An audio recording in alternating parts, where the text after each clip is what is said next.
because I refuse to not be first. Do we do enough? Well, I never shut up about it. It must have been about 16, 17. We nicked their guilt rings. Right, the bouncer's guilt ring. This is no good for me. That's the reality. If you want the honest truth, and I see it every day. This is Joe Pugh for IFL TV, proudly sponsored by Everlast. Do you want to stand back a bit, Frank? It's all right, mate. How are you? 24 hours after we last spoke. Well, what are we going to speak about, mate, 24 hours later? What talking points have we got? One big one that you mentioned in other interviews, but not our interview, which is a little bit disappointing, but you break the news. I was prompted by other people. They asked me about July 1st. I answered the question. Also, I don't feel like I broke the news because it was everywhere. Like, it was all over Twitter. You confirmed the news then? I'm not the voice of... Why did it take me for them then to post to say the show's off? That's what I didn't understand. The rumours were going about for 6 days. It was all over Twitter, so I kind of thought everyone already knew. I wasn't trying to cause problems because I would have said it in Dublin. Do you know what I mean? Yeah. So, but you do have the inside knowledge, and I think Boxer must have known that if you're saying it, they can't really not say it. Yeah, it just shouldn't have taken me having to say it for it to come out, should it? Would that have happened at Matchroom? No, we like to get news out nice and quick. Well, for anyone who doesn't know, because we haven't actually spoken about it, the news that you broke yesterday that Liam Smith versus Chris Eubank Jr. 2 is now off or postponed again to August. Do you know contractually, do they have to fight? Because Ben Shalom in interviews yesterday seemed to think that no matter what, that fight was happening in August. That's his view. I'm sure other people have other views. The Eubank-Ben fight's a massive fight to be made. I believe it can get made, and we'll all work very hard to try and make it happen. Let's see how things play out. So with what you know, that fight doesn't have to happen. Chris Eubank Jr. isn't obliged to fight Liam Smith. I do not know. From what I'm aware, he's not obliged to fight Liam Smith. With that being said, then Chris might need a fight, and yourself, Eddie, tweeting straight away, Conor Ben. How important is it for you to attempt to make that again, and will that need to happen with some speed?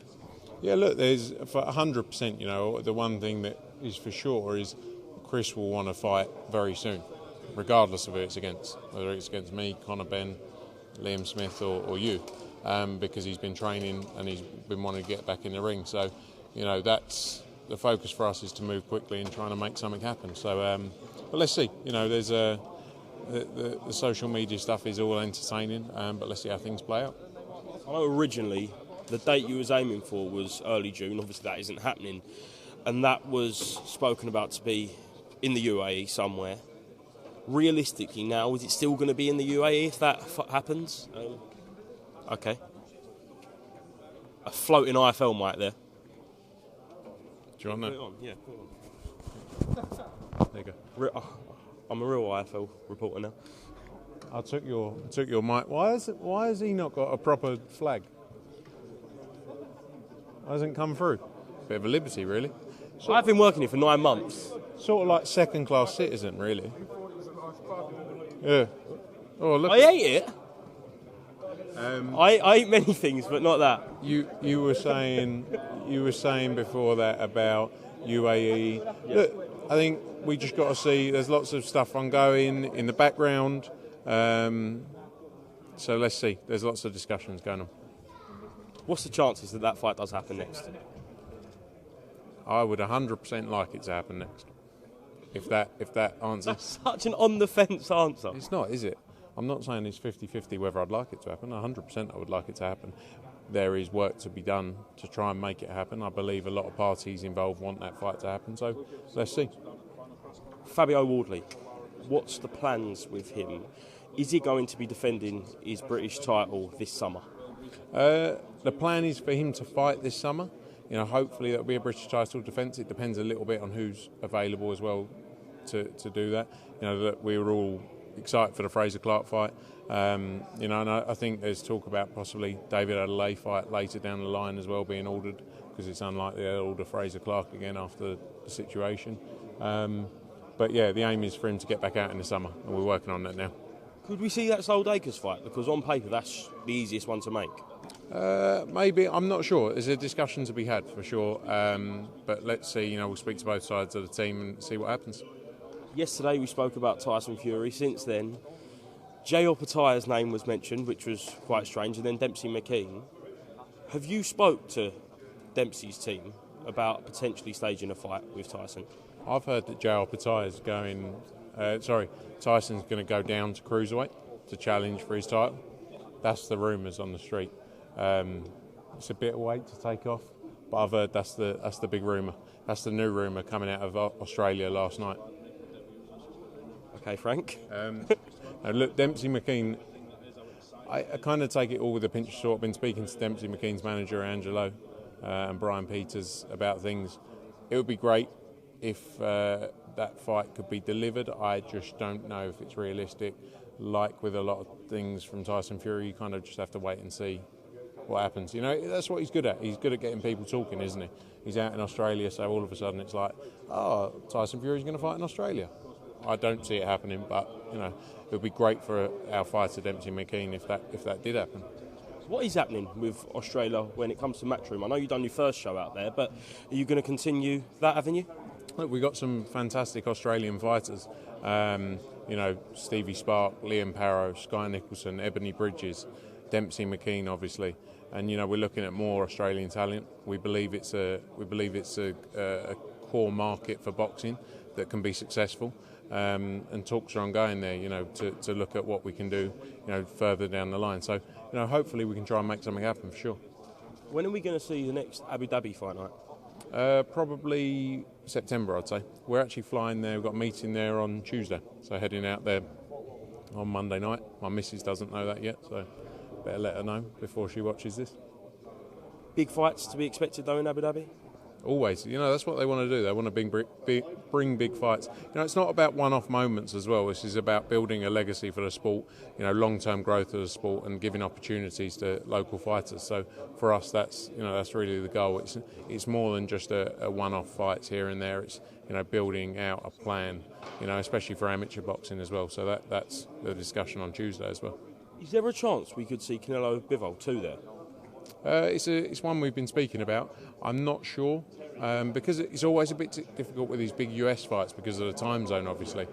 Taking that pay-per-view off of a US time zone affects those numbers, but it's definitely a point of discussion for sure. I think there was reports that Eddie Reynoso met up with David Benavidez' team.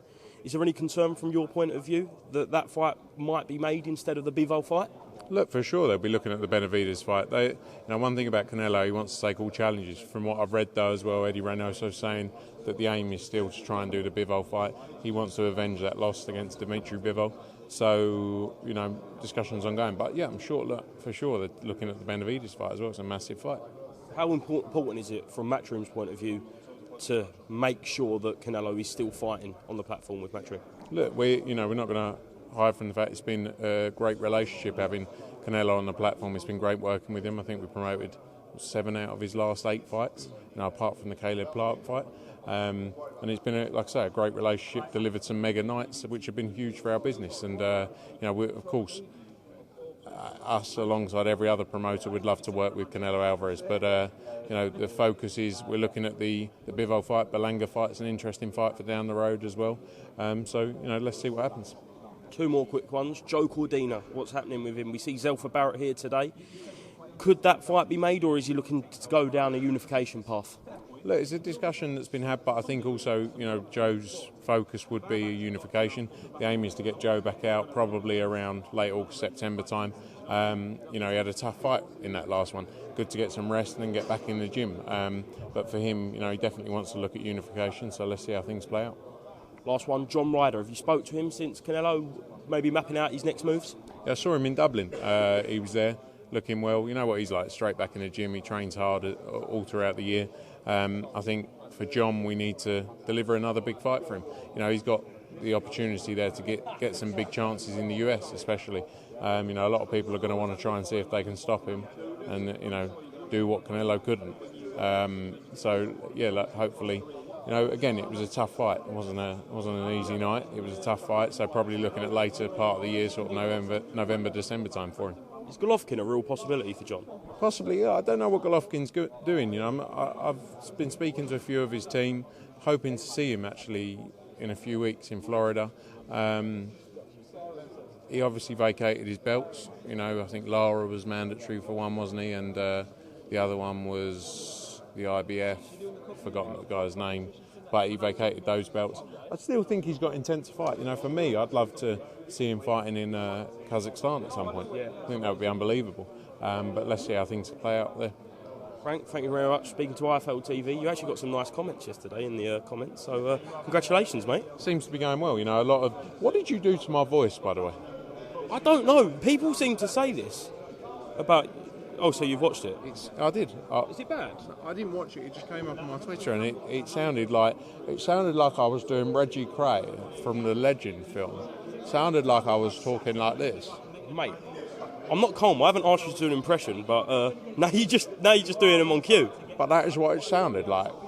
Well, I'll see if I can sort that out, and we'll see if the same happens today, Reg. Maybe that's what I just sound like, mate. Yeah, maybe.